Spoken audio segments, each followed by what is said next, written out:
Hello everyone, welcome back. Today I want to talk about existential dread and existential nihilism and how it relates to Farewell My Concubine and the main character of Cheng Dei-yi.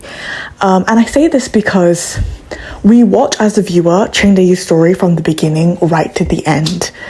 And when you understand the character within that framework and you're not coming halfway through his life and meeting him as an adult, like Shitao's wife, his best friend's wife, you understand him in a completely different context and you understand why he ends the way that he does.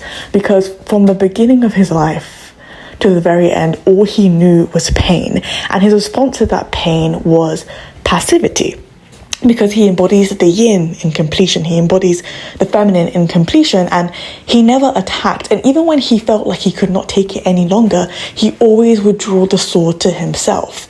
This also has something to do with the fact that the movie, the film, is a play within a play, and he's playing a character, and he's fully embodying that character, and he's learning from that character, and he's been playing that character for years, and he's inspired by that character because when he ran away as a child and watched the Farewell My Concubine play, he was kind of enthralled by it and wanted to become it, and it gave his life meaning, at least for a time.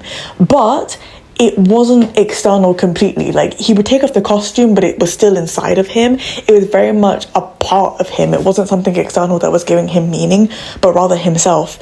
And when he got to the point where he realized that internal thing could no longer give him meaning anymore, he felt the need to draw the sword towards himself. The same sword that cut his hands when he was young, the same sword that the person owned who had sexually assaulted him as a boy, which then led to his success. And so all the violence that the world had brought towards him, he then brought towards himself. And ultimately that's because he was really, really passive, because he embodies the feminine in completion, the yin in completion. There's really no aspect of masculinity in him, and it's really sad, but I see existential nihilism in that, because for him there was no point to his life. He had to end it.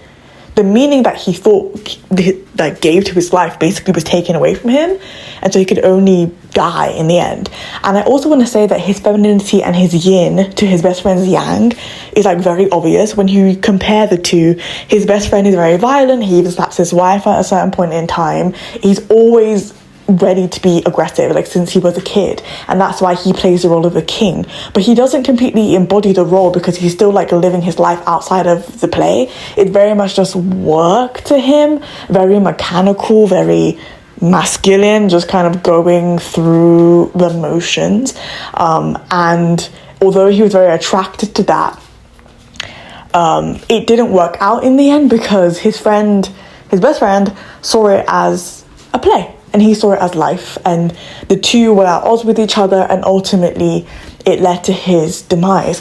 And I cry for this character, and I cry for the character's hopes and dreams that were dashed, and the fact that like everything he thought was possible was basically gone. And this is how he relates to the winter begonia character of Shiru, who was disappointed when the person he grew up with abandoned him. I actually understand how like they feel. It might be nonsensical to other people that they feel like that person owes them that, but I can't blame them for having those emotions. I feel like they're valid when we understand where those characters are coming from and the trauma they have. And sure, everybody has trauma, of course, but I personally feel so sorrowful for these characters. I can't help but feel sorrowful for them, and I don't know how to feel anything other than sorrow for the character of Cheng Dei-yi, and I could cry for him forever pretty much. But that's just my thoughts. Let me know what you think about this in the comments below. If you like my channel, please hit the subscribe button, and if you like this video, also please hit the like button as well. Thank you so much for listening. Bye.